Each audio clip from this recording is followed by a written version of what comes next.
ఈరోజు మనం నేర్చుకోబోయే సంగతి హాగరు జీవితము నేర్పుతున్నది ఏమిటి అన్నది విషయము. మీకు ముందుగానే మరి పాంప్లెట్ వచ్చింది. హాగరు జీవితము నేర్పుతున్నది ఏమిటి? దేవుని పిల్లలారా, బైబిల్లో రాయబడిన ప్రతి స్త్రీ జీవితము, ప్రతి పురుషుని జీవితము పాఠాలు నేర్చుకోవడానికి, వారి జీవితాల నుండి మన జీవితంలో ఏమైనా పొరపాట్లు ఉంటే వారి జీవితాన్ని ముందు పెట్టుకుని సరి చేసుకోవాలి అన్న ఉద్దేశంతో దేవుడు బైబిల్లో వాళ్ళ జీవితాలను మన కళ్ళ ముందు పెట్టాడు. కానీ ఈరోజు క్రైస్తవులు చేసిన పని ఏంటంటే, జీవితం నుండి పాఠాలు నేర్చుకున్నారా? జీవితం నుండి ఏమి నేర్చుకున్నారు అని మీరు ఆలోచిస్తే, పాఠాలు నేర్చుకోండి అని దేవుడు మాట్లాడితే, పాఠాలు నేర్చుకోండి అని దేవుడు అడిగితే, ఈరోజు బైబిల్లో ఉన్న స్త్రీ పురుషుల జీవితాలను కథలుగా చెప్పారు. అందులో మీకు తెలియంది కాదు, జక్కయ్య కథ మీరు చిన్నప్పుడు విన్నారు. ఏమంటే బైబిల్లో జక్కయ్యది జీవితమా కథ అని మీరు ఆలోచిస్తే, అది జీవితం. అది కానీ కథగా నేర్పించారు. కథ అన్నారు కనుక కథ నుండి నేర్చుకునేవి ఏమి ఉంటాయి? కథలు దేనికి వింటారు చెప్పండి? టైంపాస్కి వింటారు. కథలు టైంపాస్కి. జక్కయ్య కథ అనగానే అది కథ అనుకున్నారు. ఆయన జీవితం నుండి ఏమీ నేర్చుకోకుండానే, ఆయన జీవితం గురించి ఏమీ పట్టించుకోకుండానే కథ అన్నారు కనుక విని విడిచిపెట్టారు. అలాగే మరియమ్మ కథ అని మరియమ్మ గారి జీవితాన్ని కథగా నేర్పారు. దావీదు కథ అని దావీదు జీవితాన్ని కథగా నేర్పారు. అంటే ఈరోజు సమాజం ఎలా ఉంది అంటే, క్రైస్తవ సమాజం బైబిల్లో భక్తులను పెట్టినా, భక్తిహీనులను పెట్టినా వాళ్ళ బ్రతుకుల నుండి పాఠాలు నేర్పించుకోమని పెట్టాడు తప్ప కథలుగా విని విడిచిపెట్టమని కాదు. వాళ్ళ జీవితాల నుండి, వాళ్ళ బ్రతుకుల నుండి మీరు విషయాలు నేర్చుకోవాలి. వాళ్ళ జీవితాన్ని బట్టి, వాళ్ళ బ్రతుకులను బట్టి మనకు కావలసింది ఏంటో, లేదా మన జీవితంలో లోపంగా ఉన్నది ఏంటో మనం గమనించుకోవాలి అన్న ఉద్దేశంతో దేవుడు పెడితే, ఈరోజు క్రైస్తవులు భక్తి జీవితాలను బట్టి భక్తి నేర్చుకోవాలి. భక్తిహీనుల జీవితాన్ని బట్టి నాలో ఏమైనా లోపాలు ఉన్నాయా, నేనేమైనా అలాంటి స్వభావాన్ని దేవుని ఎడల, సన్నిధి ఎడల కలుగుంటున్నానా అని ప్రతి జీవితం పాఠాలు నేర్పిస్తుంది. అలాగే బైబిల్లో ఈరోజు మీరు ఆలోచించబోయే హాగరు జీవితం పాఠం నేర్పిస్తుంది. అది ఎంత పెద్ద పాఠమో, ఎంత పెద్ద విషయమో కాస్త లోతుగా ఆలోచిస్తే హాగరు జీవితము, మన జీవితము ఎంత దగ్గరగా సిమిలర్గా కనబడుతుందో ఈరోజు మీకు అర్థమవుతుంది. బైబిల్ అనేది ఎలా ధ్యానించాలి అంటే, చాలా భద్రంగా, చాలా జాగ్రత్తగా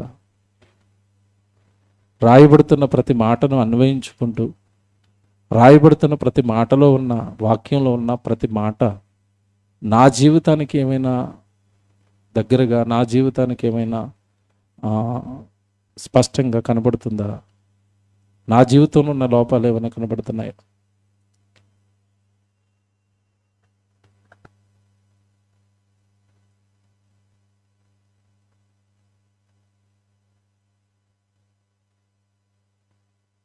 మీరు సండే స్కూల్కి వెళ్ళడం, మీరిద్దరు ఎందుకు తిరుగుతున్నారు బయట? లోపలికి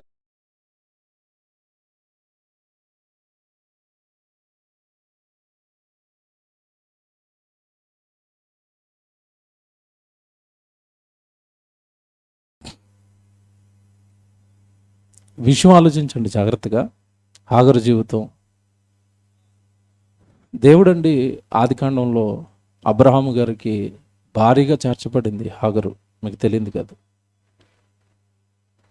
భారీగా చేర్చబడిన హాగరు జీవితం ఏదైతే ఉందో,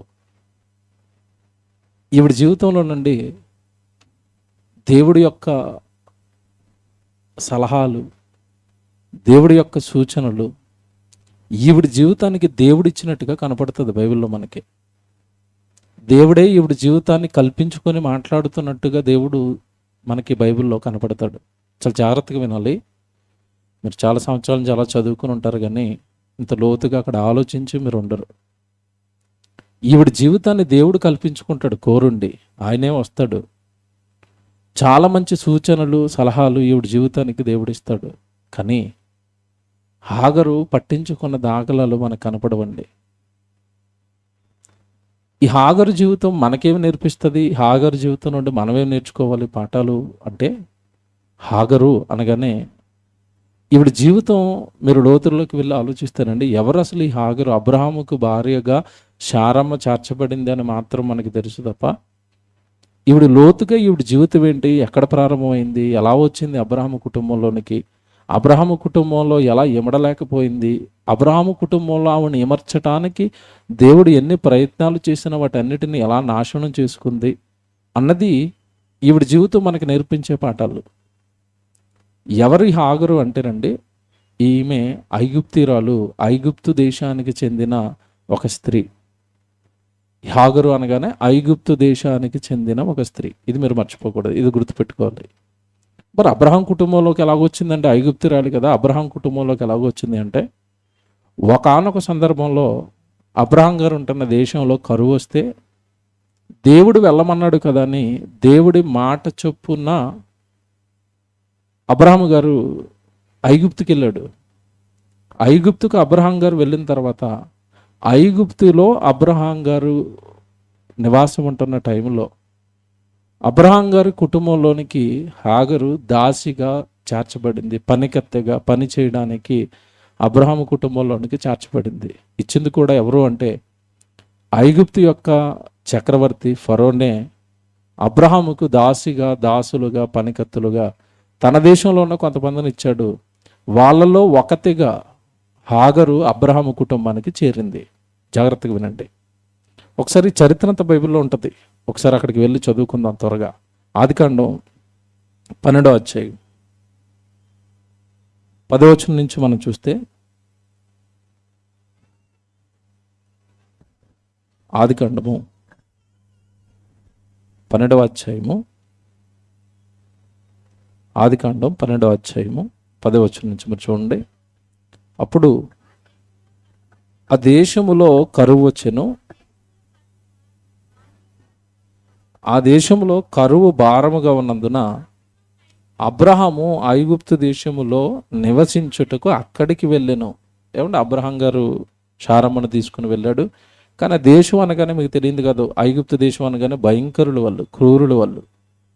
వాళ్ళు ఏమైనా అబ్రహాంని చంపుతారేమోనన్న భయంతో, ఎందుకంటే శారమ్మ చాలా అందంగా ఉంటుంది కనుక, శారమ్మ ఈయన ఒక నిబంధన చేసుకున్నారు, నా చెల్లెవని చెప్పమ్మా, లేదంటే నా భార్య అంటే నన్ను చంపి వాళ్ళు తీసుకుని వెళ్ళిపోతారు కనుక నేను బ్రతకాలి అంటే మనం ఒక అబద్ధం ఆడాలి, వీళ్ళు మనం వెళుతున్న దేశం మంచిది కాదు కదా అని అబ్రహాం గారు చెల్లి అని చెప్పమంటే చెప్తాడు. అయినా సరే వాళ్ళు తీసుకుని వెళ్ళారు. శారమ్మ గారిని చెరపట్టుకొని ఐగుప్తులో ఉన్న ఫరో ఇంటికి తీసుకుని వెళ్ళిపోయారు. వెళ్ళిపోయిన తర్వాత దేవుడు ఆ ఇంటిని మొత్తాడు అబ్రహాం గారి కోసం, శారమ్మ కోసం. మొత్తిన తర్వాత ఏం జరిగింది అంటే, చాలా బాధలు అనుభవించారు. చివరికి అబ్రహాం గారి భార్య అని తెలిసిపోయింది. అమ్మో, ఒక దైవజనుడి భార్యను, ఒక దేవుడు వెనకుంటున్న ఒక వ్యక్తి భార్యను నేను తెచ్చుకున్నా, నేను తప్పు చేశానని భయంతో తిరిగి పంపించాడు. పంపించేటప్పుడు ఈ శారమ్మ గారిని బట్టి కొన్ని బహుమానాలు ఇచ్చాడు. ఆ బహుమానాలు ఏంటో రాయబడి ఉంటాయి 14వ వచనంలో మీరు చూస్తే. అబ్రాహాము ఐగుప్తులో చేరినప్పుడు ఐగుప్తీయులు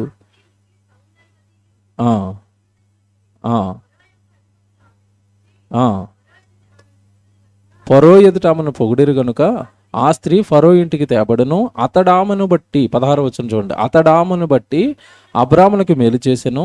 అందువలన అతనికి గొర్రెలు, గొడ్లు, మగగాడిదలు, దాసులు, పనికత్తెలు, ఆడుగాడిదలు, ఒంటెలు ఇయ్యబడెను. చూసారా, ఇక్కడ ఎవరెవరు ఏమేమి ఇచ్చాడట? గాడిదలు ఇచ్చాడట, ఒంట్లు ఇచ్చాడట, తర్వాత దాసులు, పనికత్తెలు. ఒకరా ఎక్కువ మందా? పనికత్తెలు అంటే ఒకరు కాదు, చాలా మందిని ఇచ్చాడా?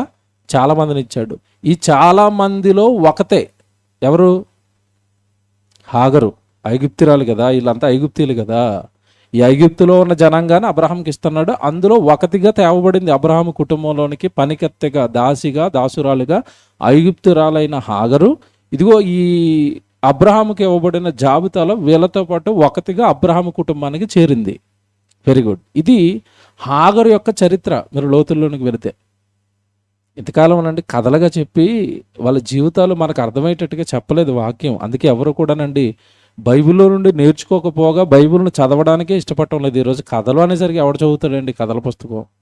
లాజరు కథ, దావీదు కథ, ఏమండి యేసుప్రభు కథ, మరియమ్మ కథ, కథలు ఇవి, జీవితాలు ఇవి జీవితాలు, కథలు కాదు. ఆ జీవితాలలో జరిగిన ప్రమాదాలు, ఆ జీవితాలలో జరిగిన భయంకరమైన సంఘటనలు బైబిల్లో ఉంటాయి తప్ప కథలు కాదు ఇవి. కథలని ఎవరు చెప్పారు? యథార్థంగా భూమి మీద కదిలిన ఒక జీవితం హాగరుది, అబ్రహాముది, శారమ్మది, ఇసాకుది, యాకోబుది.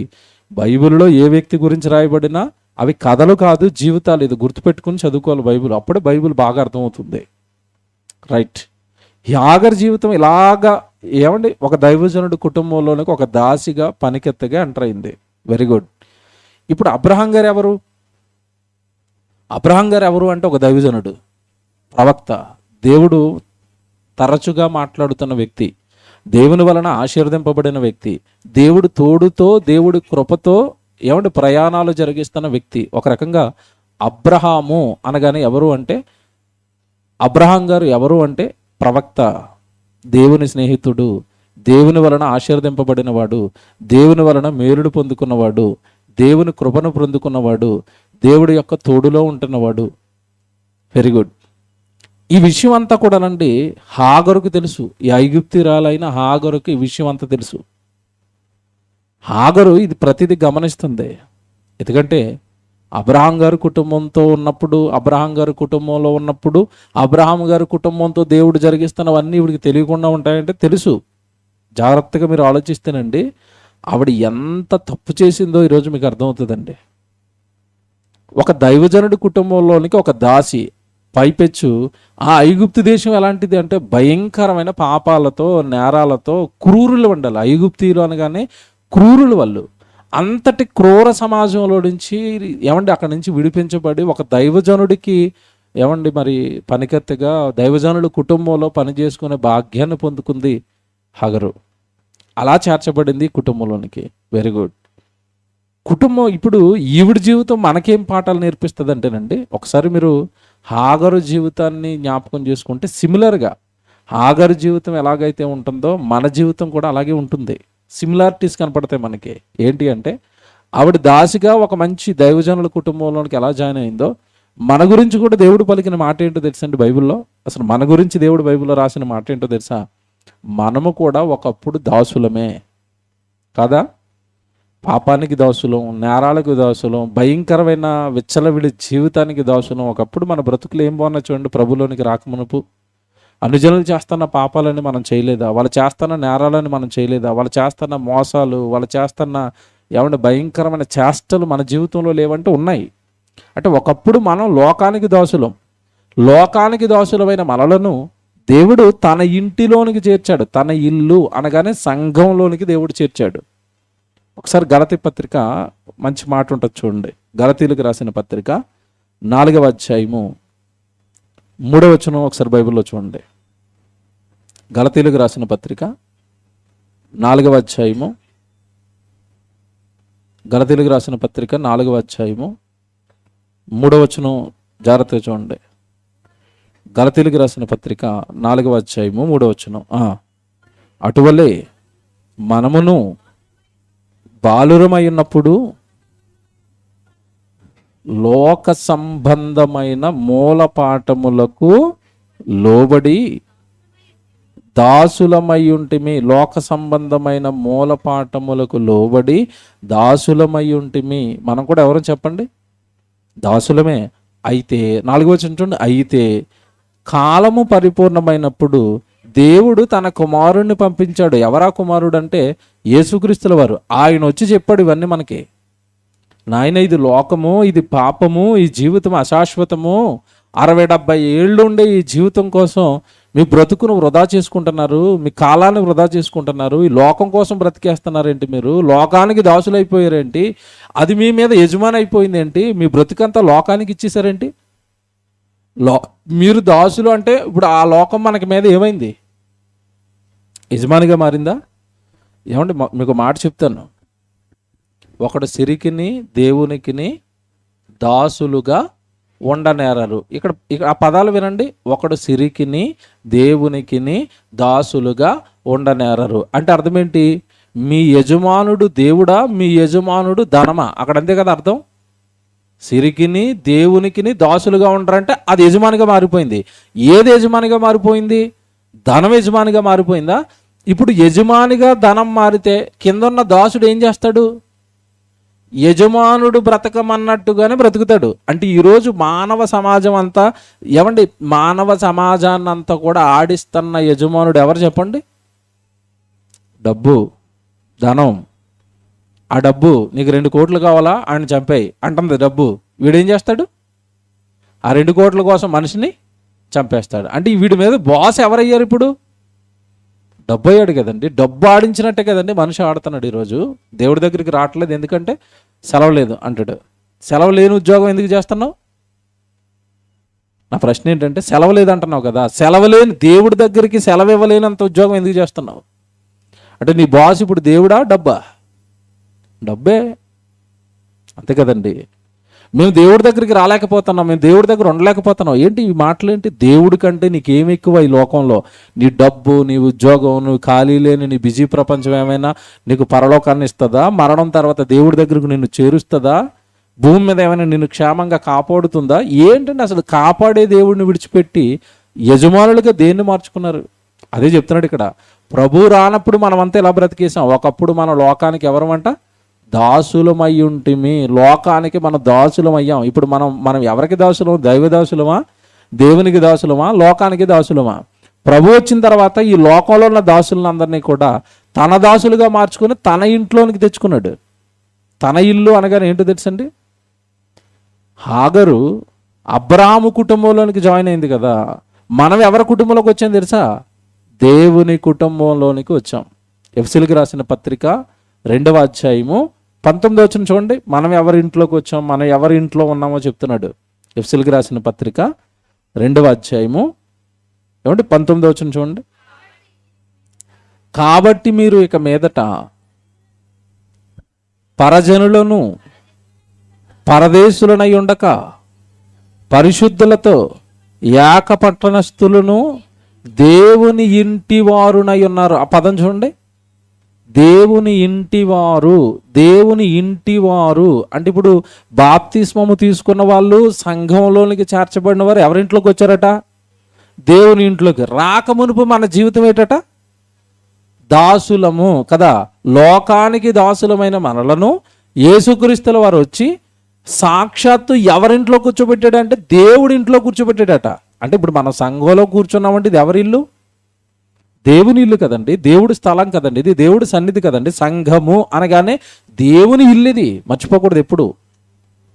సంఘము అనగానే దేవుని ఇల్లు. అక్కడ అన్న ఉంటాడు, తమ్ముడు ఉంటాడు, అక్క ఉంటుంది, చెల్లు ఉంటుంది, తండ్రి కోసం పరిచర్య జరుగుతూ ఉంటుంది. నా కుటుంబం అది. సంఘం అనగానే ఇల్లు, దేవుని ఇల్లు అది, నా కుటుంబం అది. భావన ఇలా ఉండాలి సంఘం పట్ల. సంఘానికి ఆపద వస్తే నా కుటుంబానికి ఆపద వచ్చింది. సంఘంలో ఒక సహోదరుడికి ఆపద వస్తే నా తమ్ముడికి ఆపద వచ్చింది, మా చెల్లికి ఆపద వచ్చింది, మా తమ్ముడికి కష్టం వచ్చింది. ఇదండి భావన. ఈ భావన ఉండాలి క్రీస్తులోనికి వచ్చిన తర్వాత. Very good. ఇప్పుడు హాగరు జీవితం మన జీవితం సిమిలర్గా ఉంటాయని చెప్పాను కదా. హాగరు ఎవరి కుటుంబంలోకి వచ్చింది? ఇప్పుడు దాసిగా ఉన్న ఆమె అబ్రహాం కుటుంబంలోకి వచ్చింది. మనం సాక్షాత్ ఎవరి కుటుంబంలోకి వచ్చేసాం? దేవుని కుటుంబంలోకి వచ్చాం. Very good. ఇప్పుడు అబ్రహాము కుటుంబంలోనికి చేర్చబడిన హాగరు ఎవరైతే ఉన్నారో, ఈ హాగరు ఆ కుటుంబంలో నిలవబడగలిగిందా? ఆ కుటుంబంలో ఉండగలిగిందా? ఉండలేదండి, ఉండలేదు, వెళ్ళిపోయింది. ఎందుకు వెళ్ళిపోయింది? ఈవిడ జీవితంలో ఏం జరిగింది అంటేనండి, ఒక భయంకరమైన మనస్తత్వం ఉందండి హాగరుకి. ఆ మనస్తత్వాన్ని రైట్ టైం చూసి బయటపెట్టింది. ఒక టైం కోసం ఎదురు చూసింది. ఆ టైంలో అసలు ఒరిజినల్ మనసు బయటపెట్టిందండి హాగరు. ఇదే దేవుడికి నచ్చలేదండి, నచ్చలేదు. అక్కడికి వెళ్ళిపోదాం. అబ్రహాం గారు కుటుంబంలోకి జాయిన్ అయింది కదా. ఇక అబ్రహాం గారు ఏమంటే ప్రయాణాలు సాగిస్తున్నాడు. అబ్రహాంతో పాటు ప్రయాణాలు సాగిస్తుంది. అబ్రహామును దేవుడు ఆశీర్దిస్తున్నప్పుడల్లా చూస్తుంది, వింటుంది. ఏమంటే ఇలా సాగుతుంది. అబ్రహాం కుటుంబంలో ఒకటిగా మారిపోయింది. అబ్రహాం కుటుంబంలో చక్కగా పనిచేస్తుంది. ఒకనొక రోజు ఏమంటే ఒక శారమ్మ ఒక నిర్ణయం తీసుకుంది. ఏంటా నిర్ణయం అంటే, దేవుడు నాకు పిల్లల్ని ఇస్తాను అన్నాడు, కానీ పిల్లల్ని ఇంకా ఇవ్వటం లేదు, కాస్త ఆలస్యం అవుతుంది కనుక ఒక నిర్ణయం తీసుకుందండి. ఏ నిర్ణయం తీసుకుందంటే, ఇదిగో ఇప్పుడు నాకు దాసీలు ఉన్నారు కదా, పనికెత్తులు ఉన్నారు కదా, ఇందులో ఒకరిని నేను నా అబ్రహాము నా భర్తకి భారీగా చేస్తాను, అలాగా ఆవిడ గర్భం నుంచి పిల్లడు పుట్టిన నా పిల్లలు నాకు పిల్లడు అవుతారు కదా అని ఏమన్నా ఆ శారమ్మ కాస్త తొందరపడి అంతమంది పనికెత్తులు ఉంటే ఒక్క ఆవిడని సెలెక్ట్ చేసుకుంది. ఎవరిని? హాగర్ని సెలెక్ట్ చేసుకుంది. హాగర్ను సెలెక్ట్ చేసుకుని అబ్రహాముకు భారీగా ఇచ్చేసింది. 16వ అధ్యాయము ఆదికాండానికి రండి. ఏమంటే 16వ అధ్యాయానికి వచ్చేయండి. 3వ వచనం చదువుదాం. కాబట్టి అబ్రహాము కనాను దేశములో 10 ఏండ్లు కాపురం ఉన్న తర్వాత, ఏమంటే కనాను దేశములో 10 ఏండ్లు కాపురం ఉన్న తర్వాత, అంటే ఇది ఎప్పుడు జరుగుతుంది? ఇది ఐగుప్తుకి వెళ్ళాడు, ఐగుప్తు నుంచి తిరిగి వచ్చాడు. ఇక్కడ ఎంతకాలం ఉన్నాడట? మళ్ళా 10 ఏండ్లు. అంతకుముందు ఎంతకాలం జరిగిందో మొత్తం మీద సుమారు 10 నుంచి 15 సంవత్సరాలు అబ్రహాము కుటుంబంతో పాటు ఉంది. ఎవరు? మర్చిపోకూడదు, హాగరు. ఎక్కడ జాయిన్ అయింది? మనం చదువుకున్నాం కదా ఇందాక 12వ అధ్యాయంలో జాయిన్ అయింది అబ్రహాం కుటుంబంలో. ఏమంటే సంవత్సరాలు అబ్రహాం కుటుంబంతో పాటు ఉంది. జాగ్రత్తగా వినాలి సుమా. ఇన్ని సంవత్సరాలు ఉన్న ఆ కుటుంబం యొక్క విలువ కానీ, ఆ కుటుంబం యొక్క ఖ్యాతి కానీ, ఆ కుటుంబం యొక్క గొప్పతనం కానీ గుర్తించలేకపోయిందండి హాగరు. సిమిలర్గా మనల్ని జ్ఞాపకం చేస్తాను. ఇప్పుడు మనం ఎక్కడున్నాం? దేవుని ఇంట్లో ఉన్నాం, సంఘంలో ఉన్నాం కదా. సంఘానికి ఒక ఖ్యాతి ఉంది. దాన్ని గుర్తించకపోతే మన జీవితం ఈ సంఘంలో పండదు, చర్చిలో పండదు. సంఘంలో, దేవుని కుటుంబంలో, దేవుని ఇంట్లో నేను ఉన్నాను కనుక ఈ కుటుంబంలో నా జీవితం ఎలాగుండాలి, ఈ ఇంట్లో నా జీవితం ఎలాగుండాలి. అబ్రహాం ఇంట్లోకి జాయిన్ అయింది. అబ్రహాం ఇంట్లో జరుగుతున్నవన్నీ, దేవుడు జరిగిస్తున్నవన్నీ కళ్ళారా చూస్తుంది. అయినా ఆ కుటుంబం పట్ల సరైన భయం కానీ, సరైన ప్రేమ కానీ హాగరులో పెరగలేదండి. 3వ వచనంలో ఏమండి 10 ఏండ్లు కాపురం ఉన్న తర్వాత 4వ వచనం చూడండి. 4వ వచనం, దాసి అయిన హాగరు, 3వ వచనం మధ్యలో చదువుతున్నాను. 10 ఏండ్లు కాపురం ఉన్న తర్వాత అబ్రహాము భార్య అయిన శారయి తన దాసి అయిన హాగరును ఐగుప్తురాలును తీసుకొని తన పెనిమిటైన అబ్రహామునకు భారీగా ఉండునట్లు అతనికి ఇచ్చాను. 4వ వచనం చదువుతాం. అతడు హాగరుతో పోయినప్పుడు ఆమె గర్భవతి ఆయను. జాగ్రత్తగా వినండి. వివాహం అయింది, తర్వాత వెంటనే ఈవిడేమైందట? గర్భవతి అయింది. జాగ్రత్తగా చదవండి. అది తాను గర్భవతినైతినని తెలుసుకొనినప్పుడు, పదాలు చూడండి ఎలా పాడుతున్నాడు దేవుడు. అది తాను గర్భవతినైతినని తెలుసుకొనినప్పుడు దాని యజమానురాలు దాని దృష్టికి నీచమైనదాయను. చూడండి ఎలాగుందో చూసారా? భారీగా చేర్చబడేంత వరకు నిమ్మలంగా ఉందట. భారీగా చేర్చబడేంత వరకు ఏమీ తెలియనట్టుగా నటించిందట. భారీగా చేర్చిన తర్వాత అక్కడ ఆవిడ గర్భవతి అయిందని తెలుసుకున్న తర్వాత వెంటనే ఎవరు నిజంగా కనపడుతున్నారట? చూసారా? అంటే ఇవి లోపల ఏముంది చెప్పండి ఇప్పుడు నాకు. లోపల ఏముంది? ఎలాంటి మనసు ఉంది? సాక్షాత్తు వివాహం చేసి ఆ స్థానాన్ని ఇచ్చిన యజమానురాలు నీచంగా కనపడుతుందంటే లోపల ఏ గుణం ఉంది చెప్పండి ఇప్పుడు? అహంకార మనసు, గర్వపు మనసు లేదా? అది ఉండబట్టే కదండి పాత జీవితం మర్చిపోయింది. నేను ఎక్కడో భయంకరమైన ఐగుప్తుల దేశంలో నుంచి వచ్చాను మర్చిపోయింది. ఈ 10 సంవత్సరాలు ఈ కుటుంబమే నన్ను పెంచింది, నాకు అన్నం పెడుతుంది, నాకు పనిస్తున్నారన్న విషయాన్ని మర్చిపోయింది. అతనికి భారీగా ఉండటం ఏంటి? నా యజమానుడికి నేను భారీగా ఉండటం ఏంటి? ఈ భాగ్యాన్ని నాకు ఇచ్చింది ఎవరు? శారమ్మ. నా యజమానురాలు వలన ఈ ఖ్యాతి, ఈ భాగ్యం నాకు దక్కిందని మర్చిపోయింది. ఇవన్నీ మర్చిపోయాట.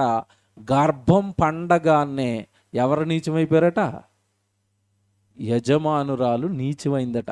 మీకు ఏం అర్థమైంది చెప్పండి? ఇవిడి క్యారెక్టర్ ఇప్పుడు ఎవరిదవుతుంది? కాస్త జీవితంలో గొప్ప స్థితి రాగానే వెనుకున్న జీవితాన్ని మర్చిపోయింది. యజమానురాల్ని నీచంగా చూస్తుంది. ఈ స్వభావం, ఈ గుణాలు మనకి వస్తాయి అప్పుడప్పుడు అలా వచ్చి పలకరించి ఆగరు వచ్చి వెళ్ళిపోతూ ఉంటుంది మన మీదకి. ఎలా చెప్పండి? హాగర్ అప్పుడప్పుడు వచ్చి పలకరించి వెళ్ళిపోతూ ఉంటుంది. అందరి మీదకి హాగర్ వచ్చి పలకరించి వెళ్ళిపోతూ ఉంటుంది. ఎలాగా? చర్చిలోకి వచ్చిన తర్వాత ఒక 10 సంవత్సరాలు, 15 సంవత్సరాలు, 20 సంవత్సరాలు అయిన తర్వాత దేవుడు కాస్త వాడుకునే స్థితి మనకి ఇచ్చాడు అనుకోండి, తన కోసం దేవుడు మనల్ని నిలబెడుతున్నాడు అనుకోండి, మనకు కూడా ఎలా ఉంటుంది మనసు? ఎదురుగా ఉన్న వ్యక్తిని ఎలా చూస్తారు చెప్పండి? ఎదుటిగా ఉన్న వ్యక్తి విషయంలో ఆలోచనలు ఎలాగుంటాయి? చిన్న పనులు చేయగానే నేను సూపరు అంతేనా? మీరు అలాగున్నారేంటి, మీరేంటి ఏం చేయట్లేదు ఏంటి, నన్ను చూడండి. అలాంటి గర్వపు మనసు దేవుడు ఇంట్లోనికి వచ్చిన తర్వాత కూడా, దేవుడు గృహంలోకి వచ్చిన తర్వాత కూడా మనల్ని పలకరించే అవకాశం ఉంటుంది. ఖచ్చితంగా మీలో ఉందనో ఎవరి గురించో నేను చెప్పడం లేదు. అవకాశం అందరిలోనూ ఉంటుంది ఇది. ఎందుకంటే సాతాను అనేది ఎవరిని విడిచిపెట్టదు. ఆ గర్వపు మనసు తెస్తుంది మనలోనికి. అబ్రహాం ఇంట్లోకి వెళ్ళిన తర్వాత, అబ్రహాములో భార్య అయిపోయిన తర్వాత, గర్భవతి అయిన తర్వాత ఇలా మారిందట. అంతకుముందు మరి దాసిగా ఉన్నంతకాలం ఎందుకు ఇలా మాట్లాడలేదు? మనం ఒకసారి మన జీవితాన్ని జ్ఞాపకం చేసుకుందాం. ప్రభులోనికి రాకమునుపు అసలు మన జీవితాలు ఎక్కడ ఉండేవి? ఎంతటి పాపంలో ఉండేవి, ఎంతటి భయంకరంగా ఉండేవి. అక్కడ నుంచి బాప్తిసం తీసుకున్న తర్వాత, సంఘంలోనికి వచ్చిన తర్వాత మనం వాక్యానికి అలవాటు పడుతున్నాం. సత్యవాక్యం ఇక్కడ మనకు దొరుకుతుంది. పైపెచ్చు దేవుడి పని దొరుకుతుంది, దేవుడి కోసం బ్రతికే భాగ్యం దొరుకుతుంది, దేవుడి ప్రార్థనలు దొరుకుతున్నాయి, దేవుడి కోసం ఏదైనా చేసుకోవడానికి సకల అవకాశాలు సంఘంలో మనకి ప్రసాదించబడుతున్నాయి, పని ఇవ్వబడుతుంది, పని చేసుకుంటున్నాం. ఇలాగ మన జీవితం అనేది దేవుడి కోసం వాడబడుతున్నప్పుడు ఒక్కసారి పాత జీవితాన్ని ఎప్పుడు జ్ఞాపకం చేసుకుంటూ ఉండాలా. నాకు ఈరోజు దక్కిన ఈ భాగ్యం ఏదైతే ఉందో, ఒకనాడు ఇది నాకు లేదు కదా. పైపెచ్చండి, ఇక్కడ నాకు హాగర్ విషయంలో చాలా బాధేసిన విషయం ఏంటంటే, పోనీ దాసీలందరిలో ఈమె కాస్త పైకి వెళ్ళింది కనుక దాసులు నీచంగా కనపడితే పర్వాలేదట. ఎవరు నీచంగా కనపడుతున్నారట? ఏ దాసురాల్ని భారీగా మార్చిందో ఆ స్థితి ఇచ్చిన వ్యక్తే నీచంగా కనపడుతుందండి. ఎంత దారుణం అండి అది! ఎంత కృతజ్ఞత లేని మనిషి అండి అది! కృతజ్ఞత లేకపోవడం కదండి. మనకి వాక్యం నేర్పిన వాళ్ళని, మనల్ని దేవుళ్ళో నడిపించిన వాళ్ళని, మనం దేవుళ్ళో మనల్ని కంటికి రెప్పలా కాపాడుతున్న వాళ్ళని, మనకి దేవుడు పనిని కల్పిస్తున్న వాళ్ళని ఎంత బాగా చూడాలి చూడండి. వాళ్ళ మీద ఏమైనా కాస్త మనకు వ్యతిరేక మనసో, గర్వపు మనసో మనకు వస్తుంది అంటే ఖచ్చితంగా మనలోనికి ఎవరు వచ్చి కూర్చున్నారో తెలుసా? ఆగరు వచ్చి కూర్చుంది. మీకు తెలియదు ఇది.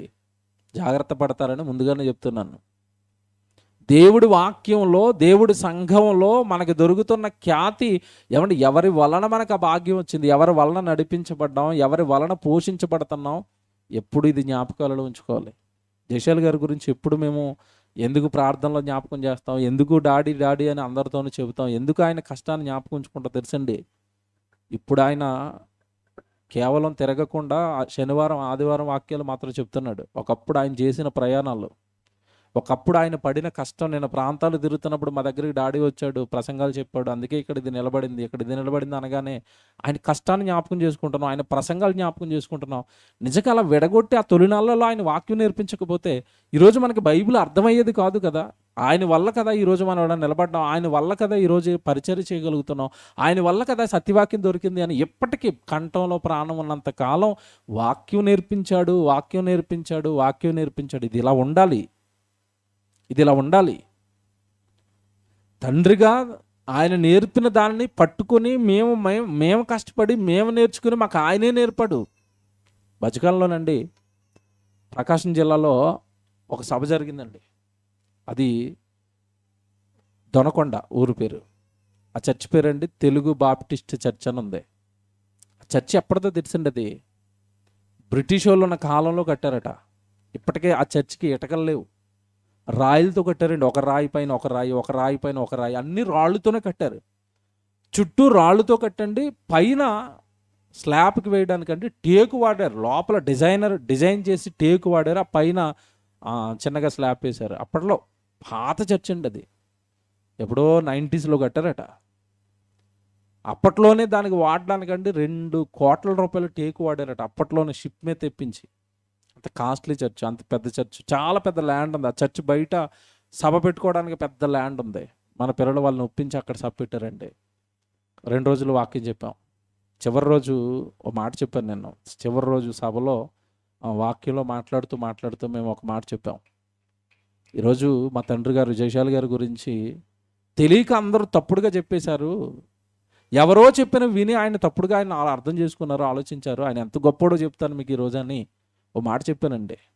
మీ సంఘానికి వచ్చారు మా పిల్లలు, ఎండనక వాననక రాత్రింపగల్లో నిద్రమానేసి సభనారాయణ చేస్తూ డే క్లాసులు పెడుతూ ఇక్కడ లైట్లు కడుతూ సౌండ్ పెడుతూ వచ్చిన ప్రజలందరికీ భోజనాలు వండుతున్నారు. ₹1 ఎక్కడ మేము చందాలు ఎత్తకుండా ఈ కష్టం అంతా మేము ఎందుకు పడుతున్నామో తెలుసా? మా తండ్రి గారు ఇది మాకు నేర్పించారు.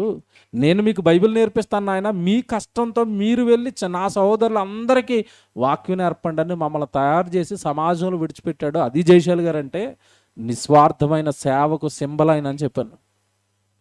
ఎందుకంటే ఆ వాక్యం విన్న వాళ్ళందరూ నా వెనకాల కూర్చున్నారు. చర్చ్ మెంబర్స్ అందరూ వాళ్ళ చివరిలో వాళ్ళకి థ్యాంక్స్ చెప్పడానికి వెళ్ళాను. మాకు సపోర్ట్ చేసినందుకు థ్యాంక్స్ అండి, మంచి వాక్యం ప్రజలకు చెప్పడానికి అవకాశం ఇచ్చారంటే అప్పుడు వాళ్ళు చెప్పిన మాట అండి, నాయన మీ డాడీ గారు కూడా వచ్చారు 90స్లో మా దగ్గరికి, 90 ఆ ప్రాంతంలో 1-2 సార్లు మా చర్చిలోకి ఆయన్ని పిలిపించుకొని మేము వాక్యం చెప్పించుకున్నాం. చాలా సంవత్సరాల తర్వాత మరలా మీరు వచ్చారు ఆయన తరపున, మాకు చాలా సంతోషంగా ఉంది.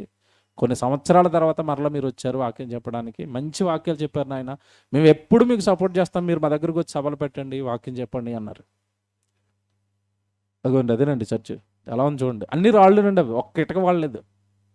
లోపల ఉందండి నిజంగా, అది ఇంద్రభవనం లోపల టేక్తో.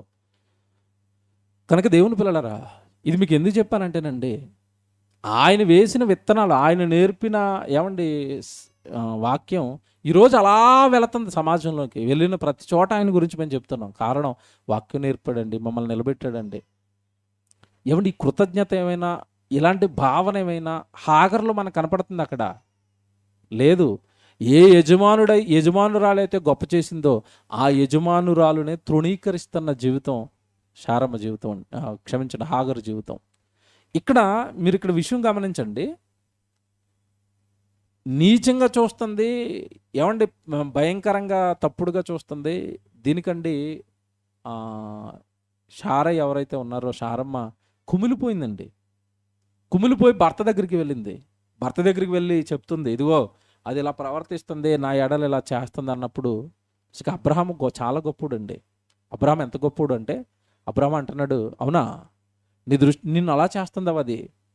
అయితే నేను ఒక మాట చెప్తున్నాను నీకు, ఏమంటే నిజంగా అబ్రహాం కూడా ఎక్కడ కూడా వెనకొచ్చిన భార్య మోజులో పడిపోయి గర్భవతి అయింది కదా అని ఈవిడ వైపు వెళ్ళిపోయి మాట్లాడకుండా, నిజంగానండి భక్తులు అంటే ఎలాగే ఉంటారండి, వాళ్ళ జీవితాలు ఎప్పుడూ ఒకేలా ఉంటాయి. రోజుకు ఒక మాట ఉండదు, పూటకు ఒక నిర్ణయం ఉండదు, ఏమంటే 4 రోజులకు ఒక భక్తి జీవితం ఉండదు, ఎప్పుడు వాళ్ళ భక్తి జీవితం ఒకేలా ఉంటుంది.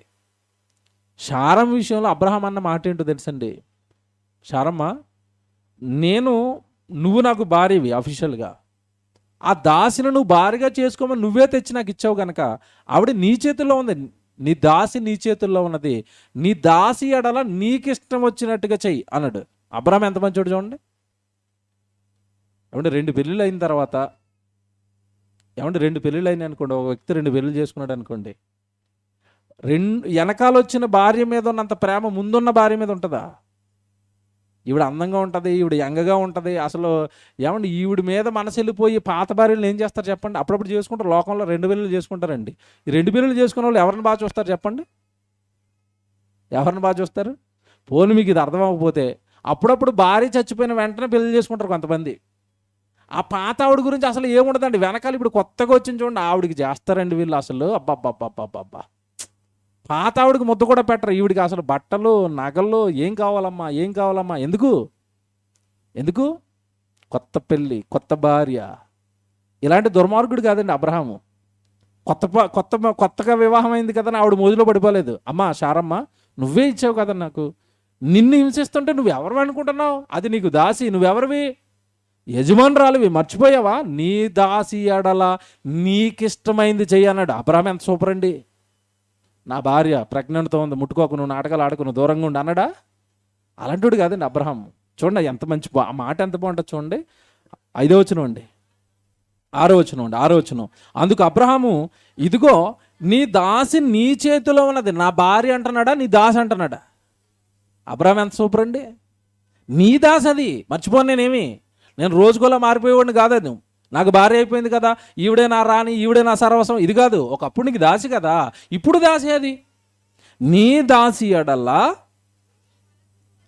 నీ మనసుకు వచ్చినది దానిని చేయమని సారాయితో చెప్పాను. సారాయి దాన్ని శ్రమ పెట్టినందున ఆమె యొద్ద నుండి అది పారిపోగా, అబ్రహాం గారి దగ్గర నుంచి ఎప్పుడైతే వచ్చిందో సారం ఏం చేస్తుందట? శ్రమ పెట్టిందట. ఏమంటే శ్రమ పెట్టడం అంటే ఏదో రాశి రంపాలే పెట్టిందని కాదు. అక్కడ మీకు చెప్తాను విషయం ఏంటంటే, రూల్ ఏంటంటే, వీళ్ళు దాసులు కదండి. యజమానుడి కుటుంబంలో ఈ దాసులు అనే వాళ్ళు ఏం చేయాలంటే వీళ్ళు బట్టలు ఉతకటం, వీళ్ళ సామాన్లు కడగటం, వీళ్ళకి ఎక్కువగా పశు సంపద ఉంటుంది. ఆవులు, మేకలు, గాడిదలు, గుర్రాలు ఇవన్నీ ఉంటాయి. వాటిని స్నానాలు చేయించడం, వాటికి నీళ్ళు ఎట్టడం, వాటికి మేత వేయించడం, అవసరమైతే వాటికి కూడా స్నానాలు చేయించడం, ఈ దాసుల పనులు ఇంట్లో. ఇది ఎప్పుడైతే భారీగా చేరిందో నాకు తెలుసండి, శారమ్మ ఫోన్లే భారీగా ఇచ్చాం కదని ఈ పనులని చెప్పడం మానేసింది. ఎప్పుడైతే దాసిగా పనులు లేవో, ఏమంటే అబ్రహాం గారి పక్కన భార్య పోస్ట్ వచ్చేసిందో, అందులోనికి గర్భవతి అయిందో, ఇంకెలాగొచ్చినాయి దీని కొమ్ములు అంటే, ఇక నేను టాపిక్. ఎవరు సారమ్మ? ఎవరు? అదే నీచం అసలు. పిల్లలు ఎంతకాలం నుంచి పిల్లల కాలం, అదే నాకు చెప్పేది. ఈ లెవెల్కి వచ్చేసిందండి సారమ్మ. మళ్ళీ మొదటి స్థితికి పట్టుకొచ్చింది. ఎక్కడికి? అంతకుముందు ఒకరోజు బట్టలు ఉతికించేదేమో, ఇది హింసించడం మొదలుపెట్టిన తర్వాత అబ్రహాం గారు ఓకే నీకు కానీ అన్న తర్వాత 2 సార్లు బట్టలు ఉతికితుంది, 4 సార్లు కంచాలు కడిగిస్తుంది. ఏమన్నా ఆవుల్ని, గేదెల్ని పో నువ్వు పనేక, నువ్వు స్నానాలు చేయించు, వాటిని గడ్డయి, వాటి మేతయి, పని మీద పని, పని మీద పని, పని మీద పని చెప్పేసరికండి, అమ్మో ఇంక సారాయి నన్ను బ్రతికించేటట్టుగా లేదు అని కుటుంబాన్ని విడిచిపెట్టి పారిపోయిందండి. ఏమన్నా ఎందుకు తెచ్చుకుంది ఈ బ్రతుకు చెప్పండి? మీకు క్వశ్చన్ చెప్పనండి. సారం చాలా మంచిదండి. ఎంత మంచిది కాకపోతేనండి, పని వాళ్ళలో అంతమంది ఉన్నప్పుడు ఈ హాగర్నే సెలెక్ట్ చేసి భారీగా పంపిస్తుందండి. ఏమంటే తన స్థానాన్ని ఎవరైనా ఇస్తారండి భర్త పక్కనే? ఇవ్వరు కదండి. ఏదో పిల్లల మీద ఆశతో పాపం ఒక తప్పు చేస్తే దాన్ని అడ్వాంటేజ్గా తీసుకున్నది సారమ్మ మీదకే లేచింది, యజమానుడి మీదకి లేచింది, పారిపోయింది. ఇప్పుడు చెప్తాను చూడండి. ఇందాక ప్రారంభంలో ఒక మాట చెప్పాను కదా, ఆగరు జీవితంలో దేవుడు ప్రమేయం జరుగుతూ ఉంటుంది. ఆగరు జీవితంలో పోన్లే ఏదో నా స్నేహితుడికి భారీగా వచ్చింది కదా, లోపల బిడ్డ ఉన్నాడు కదా, నేను ఎలా విడిచిపెడతానో, ఏదో కుటుంబంలో ఏదో జరిగింది, ఇది బయటకు వచ్చేసింది కదా అని దేవుడు కల్పించుకునండి హాగర్ దగ్గరికి వచ్చాడండి. దేవుడే వచ్చాడు, దూతను పంపించాడు. ఎందుకంటేనండి మీకు చాలాసార్లు చెప్పానండి, మళ్ళీ చెప్తున్నానండి, మీరు ఇది నమ్మాలి ఖచ్చితంగా. మన కుటుంబం అండి దేవుడి కుటుంబం అయిపోతే, ఇది మీరు బాగా గుర్తుపెట్టుకోండి జీవితకాలం, మన కుటుంబం అండి దేవుని కుటుంబం అయిపోతే మన కుటుంబంలో జరుగుతున్న ప్రతి దాని వెనకాల దేవుడు వస్తాడు. మీరు నమ్మాలి ఇది. నేను నమ్మాను. నా జీవితంలో నేను చాలా చూశానండి. తీరని సమస్యలు కుటుంబంలో ఏర్పడిపోయినప్పుడు అండి ఈజీగా దేవుడు బయటపడేస్తూ ఉంటాడు. అది అసలు ఇంత ఈజీగా బయటపడతామని మనం అనుకోం. అసలు మనం ఊహించం. ఆ ఊహల్లోంచి బయటేస్తాడు దేవుడు. దేవుడు లేకపోతే ఏమైపోయినా నా కుటుంబం అనిపిస్తుందండి. అనుభవించిన వాళ్ళకి అర్థమవుతుంది ఇవే. దేవుడి పైన ఆధారపడిన వాళ్ళకి అర్థమవుతుంది. దేవుడి కుటుంబంగా మనం మారిపోతేనండి ఏవో కింద మీద పడతాం, లేస్తాం, వాటిల్లో కూడా దేవుడు వస్తాడు. ఇప్పుడు అబ్రహాం గారి కుటుంబంలోకి దేవుడు వచ్చాడండి. దేవుడు వచ్చేసి అంటున్నాడు, శారమ్మ దగ్గరికి వచ్చాడు. శారమ్మ దగ్గరికి ఏమంటే అబ్రహాం దగ్గరికి వచ్చాడు, జరిగిందంతా చూశాడు. ఇప్పుడు బయటికి పారిపోయిన హాగర్ దగ్గరికి వచ్చాడండి. వచ్చి దేవుడు ఏమంటున్నాడు చూడండి. అలా మీరు చదువుకుంటూ వస్తే 9వ వచనానికి రండి. అప్పుడు యెహోవా దూత, అంటే దేవుడే తన దూతను పంపించాడు. ఇప్పుడు జాగ్రత్త చదవండి. ఇప్పుడు ఇక్కడ అప్పుడు యెహోవా దూత, నీ యజమానురాలు దగ్గరకు నువ్వు తిరిగి వెళ్ళి, పైన 8వ వచనం చదువుతానండి. 8వ వచనం, సారయి దాసివైన హాగరు. ఏమని పిలుస్తున్నారండి?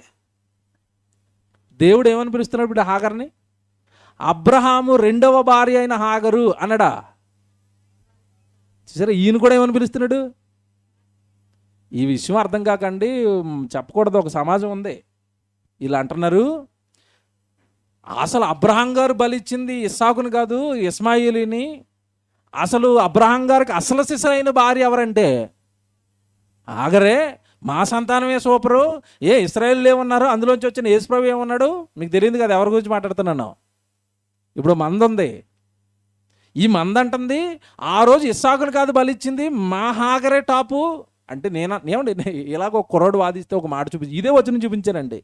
నాయన నమస్కారం, నీకు ఒక నమస్కారం, నువ్వు ఏమైనా అనుకోగాక, మా దేవుడు హాగర్ దగ్గరకు వచ్చి హాగరుతో అబ్రహాము 2వ భార్య అయిన హాగరు అని పిలవలేదు. శారాకు దాసివైన హాగరు అన్నాడు గనక దేవుడు దాసి అంటే మీరు దాసులే అనేసానంతే. ఎవరితో చెప్పుకుంటా చెప్పుకోపో, అంతే కదండి. దేవుడు దాసి మీరు దాసులు అన్న తర్వాత నువ్వెవడో నేను ఇదే అని చెప్పుకోవడానికి. శారాయికి నువ్వేమవుతావు? దాసివి. శారయి నీకు యజమానురాలు, శారయికి దాసివైన హాగరు అని చెప్పి నువ్వు ఎక్కడి నుంచి వచ్చావు, ఎక్కడికి పోతున్నావు, ఇదంతా అడిగాడు. అడిగిన తర్వాత 9వ వచనంలో చూడండి ఏమంటున్నాడు దేవుడు. 9వ వచనంలో, అప్పుడు యెహోవా దూత నీ యజమానురాలు యొద్దకు తిరిగి వెళ్ళి ఆమె చేతి క్రింద అణిగియుండుమని దానితో చెప్పాను. ఏం చెప్పాడట? నీ యజమానురాలు దగ్గరికి తిరిగి వెళ్ళి ఆమె చేతి క్రింద అణిగియుండు. మీరు అక్కడ చదవడానికి బాగుంటుందండి. అణిగియుండు అన్న పదం చదువుకోవడానికి బాగుంటుంది, వినడానికి బాగుంటుంది. చేయడానికి ఎలాగుంటుంది? అణిగి ఉండు అన్నాడు అనుకోండి, ఎవరైనా వచ్చి మనకి ఎలాగుంటుంది? మనకి హృదయం యాక్సెప్ట్ చేస్తుందండి. భార్యలతో దేవుడు చెప్పాడు ఏమని? నీ భర్తకు లోబడు అంటే అణిగి ఉండు అన్నాడు. వీళ్ళేమంటారు? విన్నప్పుడు అనుగుండాలా, బయట కరెక్ట్ సిచ్యువేషన్ వస్తుంది, ఆ సిచ్యువేషన్లో అంటారు వీళ్ళు. అణిగారా అంటే వినడానికి బాగుంటాయి, ఇవి చదువుకోవడానికి బాగుంటాయి, చేయడానికి మనసు అంగీకరించదండి. శారము కూడా అలాంటి దుష్ట హృదయంతోనే ఉంది. విన్నట్టుగా విన్నది. పో నీ యజమాని దగ్గరికి వెళ్ళిపో, యజమానురాల దగ్గరికి వెళ్ళిపో, వాళ్ళ చేతుల కింద నువ్వు ఎలాగ ఉండాలి? అణిగమనుకోడు. ఎందుకంటే నీ జీవితం ఒకప్పుడు ఏంటి? అసలు నీ జీవితం ఏంటి? ఎక్కడో ఐగుప్తు దేశంలో పాపంలో ఉంటే అక్కడి నుంచి విడిపించుకుని తీసుకొచ్చింది ఆ కుటుంబం కదా. ఇన్ని సంవత్సరాలు నీకు ఆహారం పెట్టింది ఆ కుటుంబం కదా. శారమ్మ కదా నీకు ఆ భారీ స్థానాన్ని ఇచ్చింది. అన్నీ వాళ్ళ వలన ఇన్ని మేలుడు పొందుకొని ఏమని నువ్వు నీ అహంకార దృష్టితో నీకొచ్చిన పొగరుతో ఆవిడను బాధ పెట్టావు, ఈ స్థితిని తెచ్చుకున్నావు. మంచిది కాదు. నీ బ్రతుకు బాగుపడాలంటే ఒకటే, నీ లోపల ఏముందో నాకు అర్థమైపోయింది. హాగరు, నీ లోపల గుణం ఏంటో నాకు అర్థమైపోయింది. నేను హెచ్చించుకునే గుణం నీది, గర్వపు గుణం నీది, అతిశయించే గుణం నీది. ఆ గుణాన్ని విడిచిపెట్టు. నువ్వు శారం దగ్గరికి యథావిధిగా వెళ్ళిపో. ఒకప్పుడు ఎలాగున్నావు? భార్య కాకమునుపు ఒకప్పుడు ఎంత లోబడి ఉన్నావు, ఒకప్పుడు ఎంత తగ్గించుకుని ఉన్నావు, ఒకప్పుడు నువ్వు నీ యజమానులు చెప్పిందల్లా ఎలాగైతే చేసావో ఇప్పుడు తిరిగి వెళ్ళి నేనేదో గొప్పదాన్ని అయిపోయినన్న భావన నీలోంచి తీసేసి వాళ్ళ చేతుల క్రింద నువ్వు అణిగి ఉండాలి అన్నట్టు. ఎవరు చెప్పారు చెప్పండి ఈ మాట? ఎవరు చెప్పారు? దోతొచ్చి చెప్పిందంటే ఆల్మోస్ట్ ఎవరు పంపించారు ఈ కబురు? దేవుడు పంపించాడండి. ఈవిడేమైనా నా జీవితం కష్టాల్లో పడిపోయింది ప్రభా నువ్వే దారి చూపించాలని ప్రార్థన చేసిందా? ఆయనే వచ్చాడా? బాగా ఆలోచించండి. ఎక్కడైనా హాగరు ప్రార్థన చేసినట్టుగా ఉందా? దేవా నా జీవితం పాడైపోయింది, దేవా నాకు కొంచెం సహాయం చేయండి అని ఇది ప్రార్థన చేసిందా? చేయలేదండి. ప్రార్థన చేయకపోయినా దేవుడే వచ్చాడా? వచ్చాడు. ఎవరిని బట్టి వచ్చాడు చెప్పండి? దేవుడు ఎవరిని బట్టి వచ్చాడు తెలుసండి? అబ్రహామును బట్టి, శారమును బట్టి. వాళ్ళ కుటుంబంలో ఉన్న ఒక పసికందు గర్భంలో ఉందని తెలుసుకుని ఈ బిడ్డను కాపాడడానికి దేవుడే కలిగించుకుని నీ బ్రతుకులో ఇలాంటి ఒక చిన్న గుణం ఉంది. చిన్నది ఇది, అతిశయించుకునే గుణం, గొప్ప చేసుకునే గుణం. ఈ ఒక్కటి తీసే చాలు నీ బ్రతుకు బంగారం అయిపోద్దమ్మా. ఆ కుటుంబాన్ని విడిచిపెట్టకమ్మా. అది దైవజనుల కుటుంబం, అది నేను తోడుగా ఉన్న కుటుంబం. అది అబ్రహాం అంటే ఎవరనుకుంటున్నా? ప్రవక్త, నా స్నేహితుడు. ఆ కుటుంబం నుంచి వెళ్ళిపోతావా? ఆ కుటుంబాన్ని నుంచి దూరం అయిపోతావా? నీ జీవితం అంతా సర్వనాశనం అయిపోతుంది. నా మాట విను, దేవుడిగా నీ భవిష్యత్తు తిరిగి చెప్తున్నాను. తిరిగి నోరు మూసుకుని అక్కడికి వెళ్ళి అణిగి ఉండు. విన్నట్టుగా విన్నదండి. ఎవరు? హాగరు విన్నట్టుగా నటించింది. సరే మరి ఇంత కలిగించుకుని దూతొచ్చి మరీ చెప్తుంది కనుక వెళ్ళకపోతే బాగోదన్నట్టుగా వెళ్ళింది. వెళ్ళిన తర్వాత ఏమైనా లోబడింది అనుకుంటున్నారా? అంటే ఇక్కడ హాగరు మనకి ఏమి నేర్పిస్తుంది అంటేనండి, ఒకటి గుర్తుపెట్టుకోండి. హాగరు జీవితం మనకి నేర్పుతున్న పాఠం ఏంటంటే, మనం కూడా దేవుడి వలన వాక్యాలు ఎన్నో వింటున్నాం. మనం బైబిల్ చదువుకున్నప్పుడు దేవుడు మనకు చెప్తున్నాడు, మనం ప్రసంగాలు వింటున్నప్పుడు దేవుడు మనకు చెప్తున్నాడు. దేవుడు మనకి ఎన్నో చెప్తున్నాడు. చెప్పినవన్నీ ఆ క్షణంలో విన్నట్టుగా అనుకుంటున్నాం. మన హృదయం విన్నది మారిపోయిందని మీ హృదయం మిమ్మల్ని మోసం చేస్తుంది. కరెక్ట్ అదే సిచ్యువేషన్ మీ జీవితంలో ఎదురుపడేసరికి ఆ వాక్యాన్ని మీరేటట్టుగా చేస్తుంది. గుర్తుపెట్టుకోవాలి. హాగరు జీవితం కూడా అదే. ఇంకా కష్టాల్లో ఉంది కనుక దేవుడు వచ్చి చెప్పాడు కనుక ఇంకా నేను మారిపోయానండి అన్నట్టుగా వెళ్ళిపోయింది. తిరిగి తిరిగి వెళ్ళిన తర్వాత గుణాన్ని ఏమైనా గుణపరుచుకుందా? తిరిగి ఏమైనా శారామ్మకి కానీ అబ్రహాం గారికి లోబడిందంటే లోబడలేదండి. గర్వపు మనసు అలాగే ఉంది ఈవిడలో. ఎలా చెప్తామంటే ముందుకెళ్ళేసరికి మీకు అర్థమవుతుంది. ముందుకెళ్ళేసరికి బైబిల్లో కాస్త ముందుకెళ్ళేసరికి మీకు అర్థమైపోద్ది. దేవుడు బైబిల్ ఒక మాట రాశాడండి. ఎప్పుడు కూడా మనల్ని ఏమంటే దైవ కుటుంబం, అది దైవ కుటుంబంలో స్థానం ఇచ్చింది శారయ్య అంటే అస్సలు దాన్ని పోగొట్టుకోకూడదండి. మనం ఎలాంటికంటే దేవుడి కోసం ఒక చిన్న పని ఎవరి వలనైనా మనకు దక్కుతుందా, ఎవరి సహాయంతోనైనా ఒక చిన్న పని మనం చేయగలుగుతున్నామా, అది భాగ్యం అని గుర్తుపెట్టుకోవాలండి. పైపెచ్చుగా మనల్ని ఎవరైతే వాక్యంలో ఉంచుతున్నారో, వాక్యంలో పెంచారో, వాక్యంలో మనల్ని కష్టపడి పెంచుతున్నారో, మనకి ఎవరైతే బాప్తిస్మాలు ఇస్తున్నారో, మన భక్తి జీవితం, మన ఆత్మీయ జీవితం మేలుడు ఎవరైతే కోరుకుంటున్నారో వాళ్ళకి ఖచ్చితంగా హాగరుకు చెప్పిందే మనకి చెప్తాడు దేవుడు. మీరు వాళ్ళకి అణిగి ఉండండి అంటాడు. ఒక మాట చూపిస్తాను, ఇక్కడికి వద్దాం. మళ్ళీ ఇక్కడ చేపెట్టండి. తెస్సలోనికీయులకు రాసిన మొదటి పత్రిక పౌలు గారు ఆ సంఘంతో ఏమంటున్నాడు చూడండి. తెస్సలోనికీయులకు రాసిన మొదటి పత్రిక 2వ అధ్యాయము, తెస్సలోనికీయులకు రాసిన మొదటి పత్రిక 2వ అధ్యాయము 11వ వచనం బైబిల్లో చూద్దాం.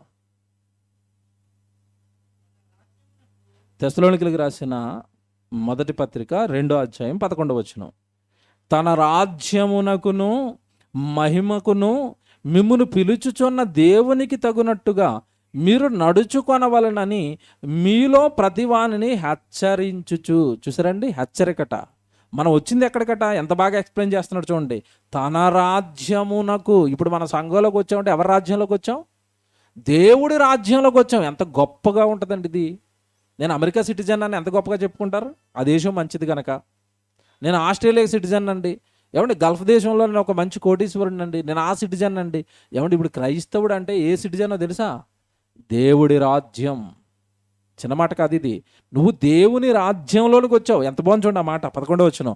తన రాజ్యమునకును మహిమకును మిమ్మును పిలుచుచున్న దేవునికి తగినట్టుగా మీరు నడుచుకోవాలి. ఎలా పడితే అలా నడుచుకోకూడదండి. ఈ రాజ్యంలో, సంఘంలో, దేవుడిలో ఆయన రాజ్యాన్ని జ్ఞాపకం పెట్టుకోవాలి. అమ్మో, మహిమ కలిగిన దేవుడి దగ్గర మనం ఉన్నాం కనుక నా నడవడిక, నా నడత బాగుండాలి, ప్రవర్తన బాగుండాలి.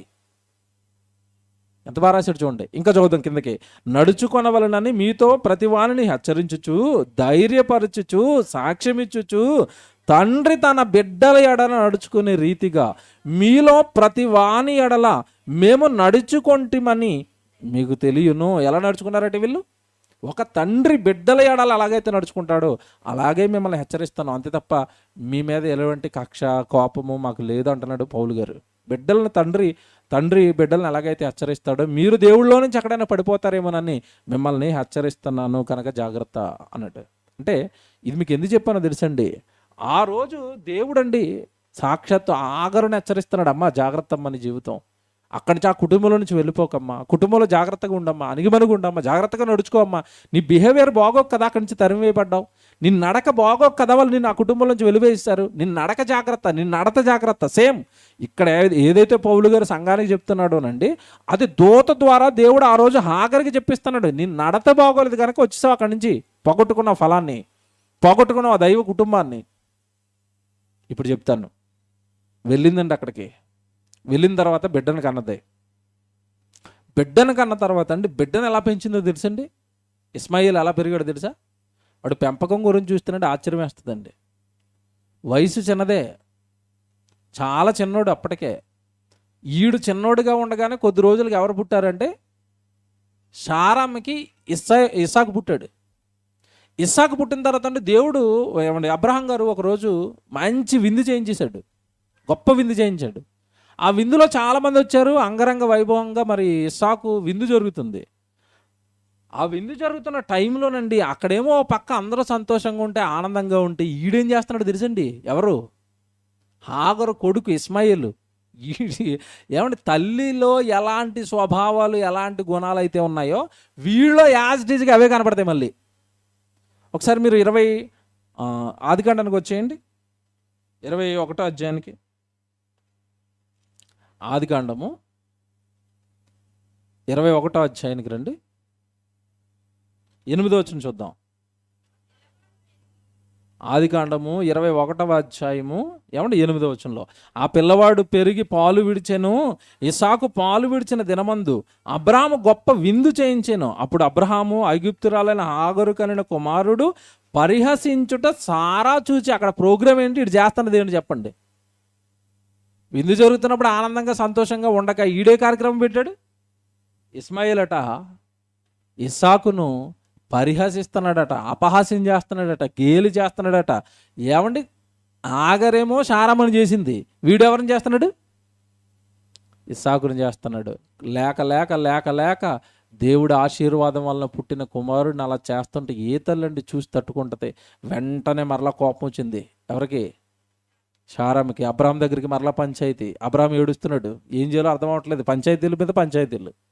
మరలా దేవుడు వచ్చాడు, అబ్రాహాం అంటున్నాడు, నాయన నువ్వు బాధపడకు, ఈ విషయంలో, ఈ ఒక్క విషయంలో నువ్వు సారాయి మాట వినవలసిందే, అవి ఏది చెప్తే అది చేయి అన్నాడు. వచ్చి ఏం చెప్పిందో తెలుసండి, దీనిని భరించటం నా వలన కాదు. ఎవరిని, హాగరును హాగరు కొడుకును భరించటం నా వల్ల కాదు.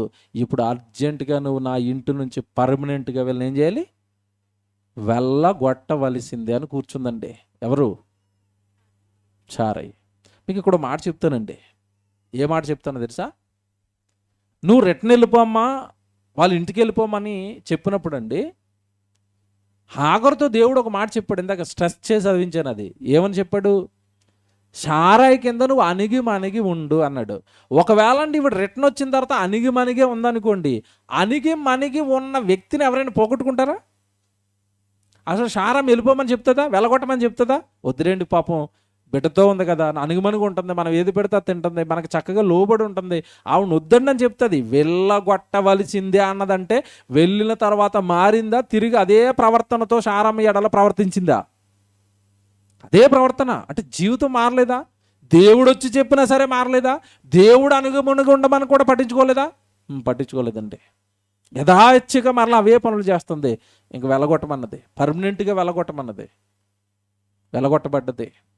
వెళ్ళగొట్టబడిన తర్వాత జీవితం ఏమైపోయింది తెలుసండి, ఒక భయంకరమైన అరణ్యంలో బ్రతకవలసిన పరిస్థితి. దైవ కుటుంబాన్ని విడిచిపెట్టి, దైవజనుని విడిచిపెట్టి, గొప్ప సేవను విడిచిపెట్టుకుని పోయి అరణ్యంలో బ్రతకవలసిన పరిస్థితి ఎవడి, హాగరుకు ఏర్పడింది. దీని అంతటికి ఒకటేనండి కారణం, ఆవిడ యొక్క గర్వపు మనసు.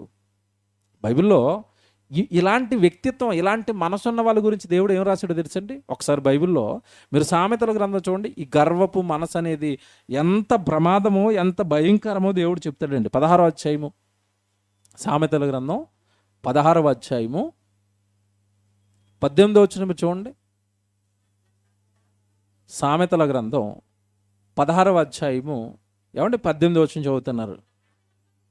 నాశనమునకు ముందు గర్వము నడుచును, పరిపోవుటకు ముందు, చూసారా, పడిపోవడానికి ముందు మనసు ఎలా ఉంటుందట, అహంకారం. ఈ అహంకారంతో ఉంది పడిపోయింది. ఎక్కడ పడ్డది, వెళ్ళి ఆగరు, అరణ్యంలో పడ్డదండి. అరణ్యంలో బ్రతకవలసిన పరిస్థితి ఏర్పడింది. గర్వపు మనసు అన్నట్టుకోండి. ఏమంటే బైబిల్ ఎంత మంచి, ఏమండి దీన్ని ఏమంటారు, కౌన్సిలింగ్ ఇస్తుంది చూడండి. మనుషులకి కౌన్సిలింగ్ ఇస్తుంది. నీ జీవితం ఇలా ఉంటే ఇలాగ అయిపోతుంది. ఆయన 5వ అధ్యాయం చూడండి. ఇదే 16వ అధ్యాయం 5వ వచనం మీరు చూస్తేనండి, ఇదే అధ్యాయం 16:5 చూడండి. గర్వ హృదయులందరూ యెహోవాకు హేయులు, నిశ్చయముగా వారు శిక్ష నొందుదురు. చూసారా, గర్వ హృదయులు ఖచ్చితంగా ఏమవుతారట, శిక్ష, యెహోవా వేసే శిక్షలో పడతారు. ఇవిడు చెప్పాడు ముందే, జాగ్రత్త జాగ్రత్త జాగ్రత్త జాగ్రత్త. దేవుడు మనకి చెప్తాడండి, మనకి ఎన్నో చెప్తున్నాడు, ఎన్నో విషయాలు నేర్పిస్తున్నాడు. మన బ్రతుకును దేవుడిలో కరెక్ట్గా నిలబెట్టుకోవడానికి ఎన్నో ప్రసంగాలు చేస్తున్నాడు, ఎన్నో వాక్యాలు చూపిస్తున్నాడు. మనం మన హృదయాన్ని ఎలా నిలబెట్టుకుంటున్నాం దేవుడిలో. హాగరు జీవితం నేర్పుతున్నది ఇదేనండి. ఆవిడ గుణమే ఆవిడ జీవితాన్ని పడగొట్టింది, సర్వనాశనం అయిపోయిందండి. తర్వాత ఇంకోటి చెప్పనండి, ఈవిడ వలన జరుగుతున్న డ్యామేజ్ కొంత అయితే ఎవరి వలన, హాగరు వలన పుట్టిన బిడ్డ ఇస్మాయిల్ కూడా అలా పెరిగాడు, వాడు అలాగే పెరిగాడు. ఏమంటే ఒక బిడ్డ తప్పు చేస్తున్నాడు అంటే దేవుడు ఒక మాట చెప్పాడండి. తల్లులందరూ గుర్తుపెట్టుకోవాలి, ఒక బిడ్డ తప్పు చేస్తున్నాడు అంటే దేవుడు ఏమన్నాడు తెలుసు బైబిల్లో. సామెతల గ్రంథం ఒకసారి చూడండి. బిడ్డల గురించి ఏమంటే దేవుడు మాట్లాడుతూ 29వ అధ్యాయానికి రండి. 29వ అధ్యాయం 15వ వచనం చూడండి. 29వ అధ్యాయం 15వ వచనం అండి. బెత్తెమును గద్దింపును జ్ఞానమును కలగజేయును. బెత్తం పట్టుకోవాలా, గద్దింపు ఉండాలా. ఎప్పుడు గారం పెడతానంటే కుదరదు. బెత్తెమును గద్దింపును జ్ఞానమును కలగజేయును. అదుపు లేని బాలుడు తన తల్లికి అవమానం తెచ్చును. ఎలా రాశాడు చూడండి బైబిల్లో. బాలుడికి అదుపు లేకపోతే అవమానం ఎవరికి వస్తుందట? అంతే కదా. ఏం పెంచిందండి వీడు అల్లరోడు మొత్తం, అంతే కదండి. ఆడు బూతులు ఆడుతున్నాడు అనుకోండి, ఏం నేర్పుతుందండి ఇలా అమ్మ? అన్ని బూతులు నేర్పుతుందా? బా, ఏం చెప్పాడు చూడండి బైబిల్లో. తల్లికి వస్తుందట అవమానం. బాలుడు తప్పు చేస్తున్నాడు అంటే తల్లికి అవమానం. ఎందుకో తెలుసండి, వాడికి నువ్వేమి నేర్పావో అదే నేర్చుకుంటాడు. నువ్వేమి నేర్పుతున్నావో అదే నేర్చుకుంటాడు. అమ్మా అనమన్నా వాడి మాటలు రానప్పుడు ఏమంటున్నాడు? అమ్మ అంటున్నాడు. ఒక వ్యక్తిని చూపించి ఇదిగో మీ నాన్న నాన్నను నాన్నను అన్నావు, నాన్న అంటున్నాడా? అంటున్నాడు. ఈ తాతను చూపించి తాత అని మనం అన్నాడా? అన్నాడు. నువ్వు దేవుడి గురించి అలాగే ఇంట్రెస్ట్గా ఎందుకు నేర్పవు? అమ్మని నేర్పుతావు, నాన్నని నేర్పుతావు, తాత నేర్పుతావు, బావ నేర్పుతావు, అక్క నేర్పుతావు. దేవుడి గురించి ఎందుకు నేర్పవు? దేవుడి మాటలు ఎందుకు నేర్పవు? ఆదికాండం ఎందుకు నేర్పవు? నిర్గమకాండం ఎందుకు నేర్పవు? నువ్వేమి నేర్పబెట్టి దేవుడి? నువ్వు దేవుడి గురించి ఎప్పుడైతే నేర్పటం లేదో, మర్యాద ఎప్పుడైతే నేర్పటం లేదో, క్రమం ఎప్పుడైతే నేర్పటం లేదో, అలా నేర్వని బాలుడు వలన ఎవరికి వస్తుందట అవమానం? తల్లికి అవమానము తెచ్చును. బిడ్డలు చేస్తున్న తప్పులకు తల్లులకు అవమానం. కారణం వాళ్ళని పెంచమన్నాడు దేవుళ్ళో, నువ్వు వదిలేసావు, స్వతంత్రం ఇచ్చావు. వాడు మూర్ఖ హృదయంగా తయారవుతున్నాడు. లోకాన్ని చూసి, లోకంలో ఉన్న పాపాలు నేర్చుకుని, లోకంలో ఉన్న చెడు మాటలు నేర్చుకుని, ఇలాంటి ఏమండి ఇప్పుడు ఇస్మాయిల్ చేశాడు ఆ పని. ఏం చేశాడు ఇస్మాయిల్? ఇస్సాకును ఏమండి వాడి తర్వాత తమ్ముడు కదండి, ఒక రకంగా చెప్పాలంటే తమ్ముడు కదండి. తమ్ముడిని ఎవరైనా పరిహసిస్తారండి? తమ్ముడిని ఎవడైనా అలా చేస్తారండి? తమ్ముడిని అలా చేస్తానందుకండి దేవుడికి కోపం, ఇటుపక్క సారమ్మకు కోపం, అటుపక్క అబ్రహాముకు కోపం. దీనంతటికి కారణం ఏమంటే శిక్ష ఎవరి మీద పడ్డది ఇప్పుడు? వచ్చి కొడుకు చేసిన తప్పుకి శిక్ష ఎవరి మీదకి పడ్డది ఇప్పుడు? ఆగరి మీదకి పడ్డది. ఏం నీ కొడుకు నా కొడుకుని పరిహరిస్తాను, నువ్వు వెళ్ళిపోవాల్సిందే మా ఇంట్లోంచి. చూసారండి, అన్ని రకాలుగా చూడండి. దేవుడి మాటను మీరుతున్న వారి జీవితాలు ఎలా మారిపోతున్నాయి చూడండి. ఆగరు జీవితం సర్వనాశనం అయింది, అరణ్యంలో పడ్డది. అలాగని ఆగరేం మంచిది కదండి. మొదట వెళ్ళిపోయింది చూశారు, పారిపోయింది చూశారు. మొదట పారిపోయింది కదా. 16వ అధ్యాయంలో శారమ్మ బలవంతం పెట్టినప్పుడు మొదట పారిపోయింది కదండి. మొదట పారిపోయినప్పుడు అండి ఎక్కడ కూర్చుంటుందంటే, పారిపోయి షూరు అనే అరణ్య ప్రాంతంలో కూర్చుంటుంది. షూరు అనే ప్రాంతంలో కూర్చుంటుంది. ఏంటి ఆ షూరు అనే ప్రాంతం అంటే, మీరు మ్యాప్లో చూసుకోండి. చివర ఇటు కనాను దేశానికి, అటు ఐగుప్తు దేశానికి మధ్యలో ఉంటుంది ఈ ప్రాంతం. షూరు అన్న ప్రాంతం అంటే ఐగుప్తుకి వెళ్ళిపోయే దారండి అది. ఆ షూరు ప్రాంతం అంటే ఐగుప్తుకి వెళ్ళిపోయే దారి. అంటే మొత్తం మీద అబ్రహాము కుటుంబంలో నుంచి వెళ్ళగొట్టబడిన తర్వాత ఎక్కడికి వెళ్ళిపోదాం ప్లాన్ వేసింది?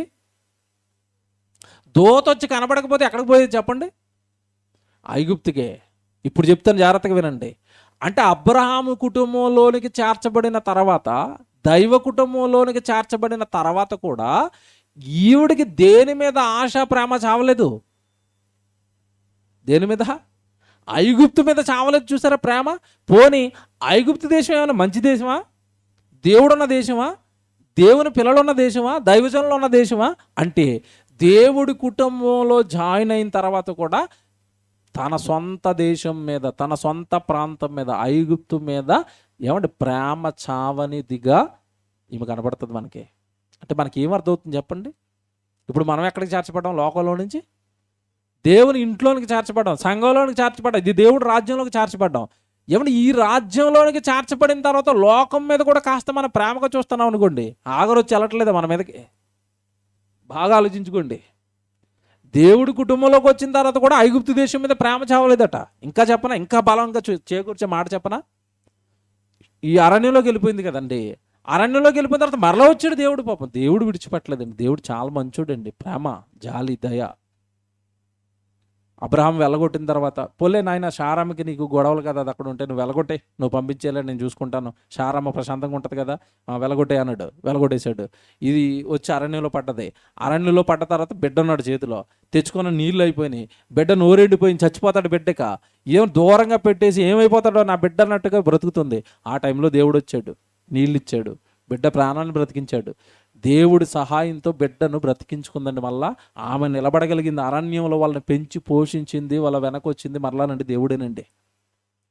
దేవుడు వలన బిడ్డ పెద్దవాడయ్యాడండి, చాలా పెద్దవాడయ్యాడు, వివాహం చేసుకునే అంత పెద్దవాడయ్యాడు. దేవుడి కాపుదలలో అరణ్యంలో పెంచాడు వీళ్ళిద్దరిని, తల్లిని కొడుకుని. ఒకసారి అక్కడికి రండి, ఆదికాండానికి రండి. ఆదికాండం 21వ అధ్యాయానికి రండి.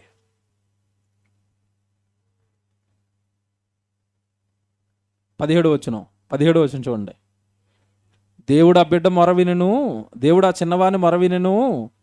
అప్పుడు దేవుని దూత ఆకాశము నుండి ఆగరును పిలిచి, ఆగరు, నీకేమి వచ్చినది, భయపడక, మా చిన్నవాడు నా చోటు దేవుడు స్వరం విని ఉన్నాడు. నీవు లేచి ఆ చిన్నవాణిని లేవనెత్తి నీ చేత పట్టుకొనుము, వారిని గొప్ప జనముగా చేసేదనని ఆమెతో. చూసారండి, దేవుడు విడిచిపెట్టలేదు. చూసారా, కేవలం అబ్రాహామును బట్టి, అబ్రాహాము కొడుకని వస్తున్నాడు. ఆ తర్వాత చూడండి 19. మరియు దేవుడు ఆమెను కన్నులు తెరిచినందున ఆమె నీళ్ళ ఊట చూచి వెళ్ళి ఆ తిత్తిన నీళ్లతో నింపి ఆ చిన్నవానికి త్రాగనిచ్చెను. 20వ వచనం. దేవుడు ఆ చిన్నవానికి తోడై ఉండెను, అతడు పెరిగి పెద్దవాడై ఆ అరణ్యములో కాపురముండి విలుకాడాయి, ఆ అరణ్యములో కాపురముండి విలుకాడాయెను. 21. అతడు పారాను అరణ్యములో ఉన్నప్పుడు అతని తల్లి ఐగుప్తు దేశము నుండి ఒక స్త్రీని తెచ్చి అతనికి పెండ్లి చేసెను. పెళ్లి కూతురికి పెళ్లి సంబంధానికి ఎక్కడికి వెళ్ళింది మళ్ళీ ఈవిడ? ఎంత దుర్మార్గురాలండి.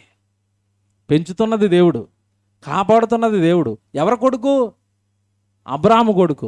ఒకవేళ పెళ్లి చేయాలంటే సంబంధానికి ఎక్కడికి వెళ్ళాలి చెప్పండి? అబ్రాహాము దగ్గరికి కదండి వెళ్ళండి. మీ కొడుకు పెద్దోడు అయ్యాడు, మరి వీడికి మంచి మంచి అమ్మాయిని చూడండి అని తిరిగే పోను. పెద్దోడైతే గంట ఎప్పుడో గొడవలు జరిగాయి, బయటకు వచ్చేసింది. పోలీ దైవ కుటుంబం కదా, కొడుకు పెళ్లి చేయాలనుకున్నప్పుడు ఏమన్నా వెళ్ళిందా అంటే వెళ్ళటం లేదు. అంటే ఈవిడ హృదయం నిండా ఏముంది చెప్పండి? గర్వం, లోబడనే తత్వం. వాళ్ళకేంటి చెప్పేది, వాళ్ళ ఇంటికేంటి వెళ్ళేది? నా కొడుక్కి నేను పెళ్లి చేయలేనా? ఎక్కడి నుంచి తెచ్చింది అమ్మాయిని? ఇప్పుడు సొంత దేశం, మళ్ళీ ఐగుప్తుకు పోయాట, అక్కడి నుంచి తెచ్చిందట అమ్మాయిని. ఇంకా మీకు తెలియదు కాదు, ఐగుప్తు నుంచి అమ్మాయి వచ్చిందంటే వీడి బ్రతుకు ఏమై ఉంటుందో, వీడి బ్రతుకు ఏమై ఉంటుందో. ఇప్పుడు ఈ జనాంగం ఎందుకు ఇలాగ అయ్యారో ఇప్పుడు మీకు అర్థమవుతుందండి. ఈ జాతి ఇప్పుడు ఈ రోజున్న వాళ్ళ వారసులంతా ఇలాగ ఎందుకున్నారంటే ఇది జరిగిన తప్పిది, చరిత్ర ఇది. బైబిల్ అండి జాతుల చరిత్ర చెప్తుంది, జనాంగాల చరిత్ర చెప్తుంది. అబ్రహాము గర్భాన్ని పుట్టిన వీడు ఐగుప్తురాలను పెళ్లి చేసుకుని భయంకరుడై క్రూరుడై వాళ్ళ సంతానం అంతా ఎలా మారిందో ఈరోజు మీకు తెలియదు కాదు. దీని అంతటికి ఏమంటే ఈ జాతి ఇలా ప్రమాదంలో పడడానికి, ఈ జాతి ఇంత మూర్ఖంగా ఉండడానికి ఎవడు కారకురాలు ఎవరు అంటే హాగరు చేసిన తప్పు. దేవుడు వెనకపడి సరి చేసుకోమంటున్నా, గర్వాన్ని తగ్గించుకోమంటున్నా, ఆ దేవుడి మాటకి వినబడని స్వభావం, లోబడని స్వభావం హాగరు జీవితాన్ని ఎలా మార్చింది. దేవుని పిల్లలారా, ఈరోజు మీకు చెప్తున్నాను, మనకు చెప్తున్నాను, నాకు నేను చెప్పుకుంటున్నాను, మనందరం చెప్పుకుంటున్నాం. హాగరు స్వభావాలు ఏమైనా మనలోకి వస్తున్నాయా? మనం కూడా ఏమైనా తిరిగి అప్పుడప్పుడు లోకం వైపు చూస్తున్నామా? పాపాల వైపు చూస్తున్నామా? నేరాల వైపు చూస్తున్నామా? దేవుడి సంఘం, దేవుడి కుటుంబం అయితే ఈ కుటుంబంలో మనం ఈ కుటుంబానికి మనం ఇస్తున్న విలువ ఎంత? ఈ సన్నిధికి మనం ఇస్తున్న విలువ ఎంత ఆలోచించుకోవాలా. ఏదో కాస్త మనం బాగుండగానే పాత జీవితాన్ని మర్చిపోతున్నాం. ఒకప్పుడు ఎంత పరుగులు పెట్టాం దేవుడి సన్నిధి అంటే, దేవుడి వాక్యం అంటే. ఆ పరుగులేవి? ఆ ఆశ ఏది? ఆ ప్రేమ ఏది? ఆ పట్టుదల ఏది? ఈరోజు దేవుడి ఎడల, వాక్యం ఎడల, సంఘం ఎడల, కార్యక్రమాల ఎడల ఆశ, ఆ పట్టుదల ఇవన్నీ మనలో తగ్గాయి అంటే హాగరు వచ్చి ఆవరించినట్టే.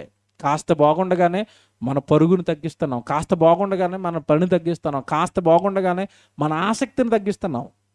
హాగరు జీవితం ఇదే నేర్పుతుంది. దాసిగా బానిసగా ఉన్నంత కాలం బాగుందట, కాస్త గర్భం తెరవగానే ఏమొచ్చిందట లోపలికి?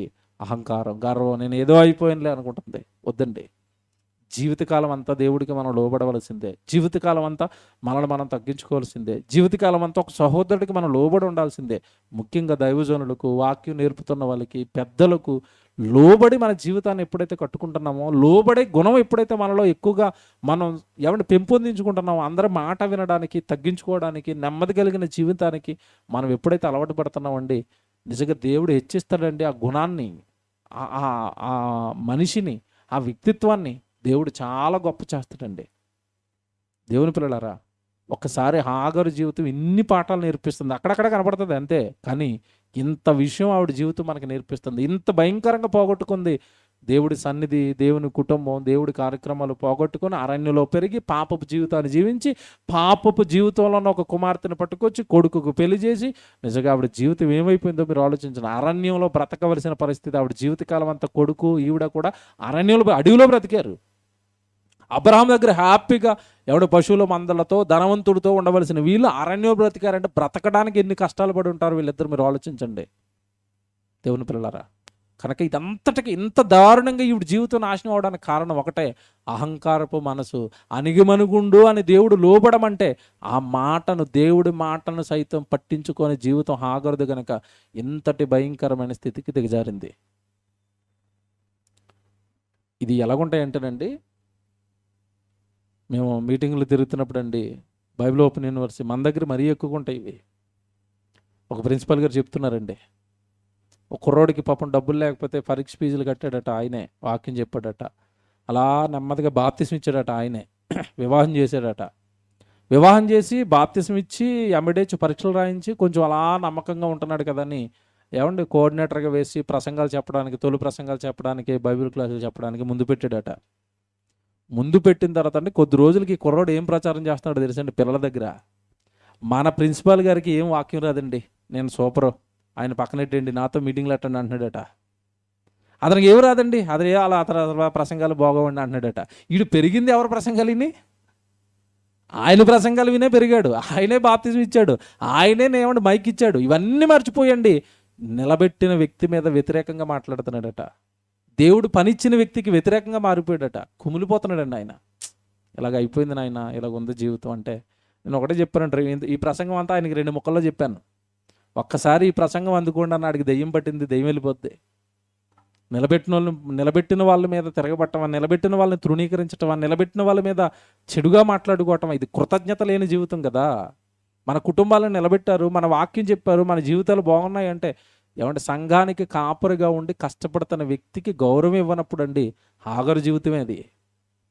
హాగరు జీవితమే 100% కనుక అలాంటి ఛాయలు మనలోనికి ఎప్పటికీ రాకూడదు. ఎప్పటికీ లోబడే గుణం, ఎప్పటికీ మాట వినే గుణం, ఎప్పటికీ తగ్గించుకునే గుణం మనలో ఉండాలి తప్ప ఏ పని చేసినా, ఎంత గొప్ప స్థితికి మనం వెళ్ళినా ఎప్పుడు మనల్ని మనం హెచ్చించుకోకూడదు. ఇది హాగరు జీవితం మనకి నేర్పుతున్న పాఠం.